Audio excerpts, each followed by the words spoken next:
En esta parte del programa Ricardo Trotti, director ejecutivo de la Sociedad Interamericana de Prensa.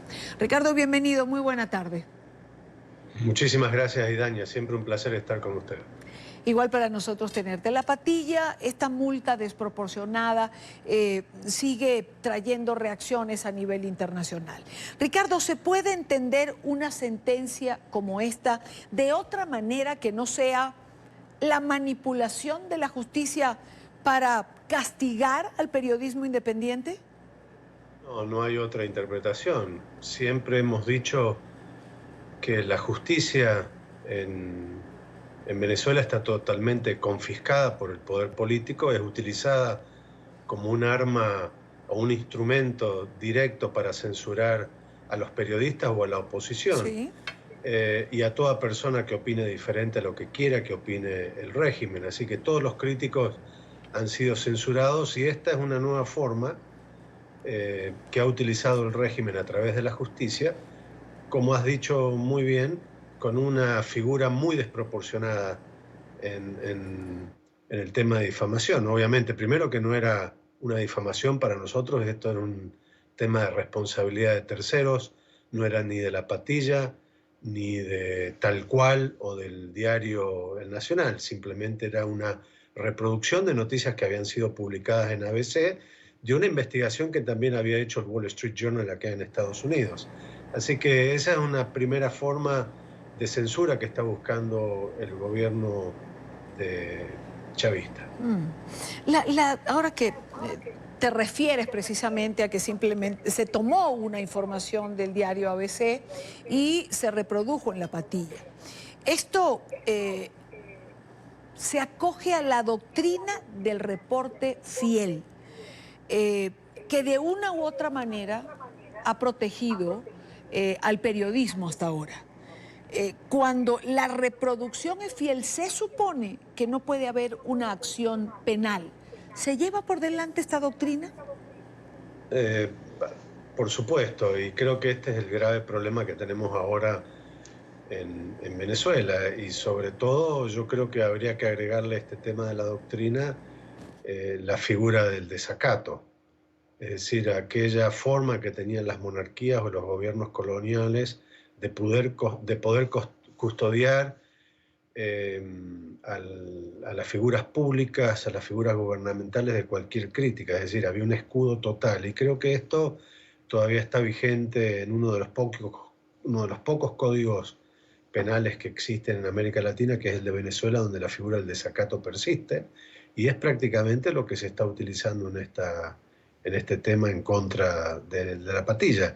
Pero más allá de lo que pueda ser la multa o la sentencia desproporcionada para pagar más de 5 millones, creo que esto también lo hace un poco equivalente a lo que hemos visto de otros presidentes americanos. Me refiero particularmente al presidente de Ecuador, Correa, que también había utilizado este tipo de figuras penales y había una multa o una sentencia de 40 millones en contra de algunos periodistas, ¿verdad? Sí. Así que son este tipo de sentencias y desproporcionadas que lo único que buscan es censurar a un medio, que los periodistas se autocensuren por lo que le pudiera pasar. Claro, es decir, en Estado democrático realmente esto es impensable. Lo que me lleva a preguntarte, es decir, el periodismo va perdiendo la batalla contra las autocracias, las dictaduras, las tiranías. Bueno, ese es un tema bastante difícil de contestar de esa forma. Yo creo que tenemos graves desafíos o grandes desafíos ante gobiernos que se comportan como dictaduras o autoritarismos como es el de Venezuela, el de Nicaragua o la dictadura de Cuba. Perdemos la batalla, yo creo que se pierden algunas batallas, pero no la guerra, porque el tema de la libertad de expresión y la libertad de prensa o la verdad siempre subsiste sobre la mentira. Es decir, en este momento están coaccionando o coartando la libertad de expresión de la patilla, pero no de los demás medios, incluso internacionales, que podemos tener la oportunidad de seguir hablando, elevar la conciencia y la educación pública sobre este tema.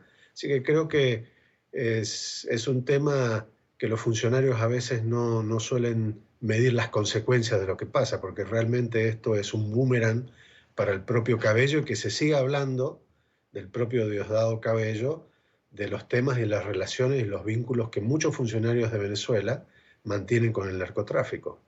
Bueno, aparte de que si hablamos de perder, como tú señalas, se pierden batallas, pero no se pierde la guerra, porque así como te pregunté eso, podemos hablar también de la resiliencia, por ejemplo, de la prensa venezolana, de los periodistas venezolanos, que cada día salen a la calle valientemente y además se las ingenian para seguir informando, tanto a los venezolanos dentro del país como a la comunidad internacional, porque si no fuese por ellos, el mundo no sabría lo que está ocurriendo.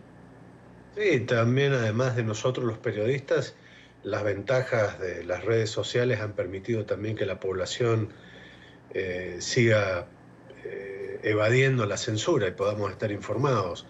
Hay muchos medios de Venezuela que han desaparecido, muchos han sido expulsados en el caso de ustedes y han tenido que buscar otras formas de estar informando y bueno, Twitter en cierto momento se ha convertido como el medio de comunicación masivo que todos esperábamos tener a través de los medios tradicionales que han sido totalmente censurados, ¿no? Es decir, creo que estamos ante nuevas oportunidades que están ofreciendo los medios de comunicación social, las redes sociales, y eso creo que es lo que hablábamos al principio de no estamos perdiendo la guerra, estamos perdiendo varias batallas, como el de la patilla o la persecución en contra del Nacional, o que los periodistas no puedan estar en Venezuela, sino que están exiliados o informando desde el exterior.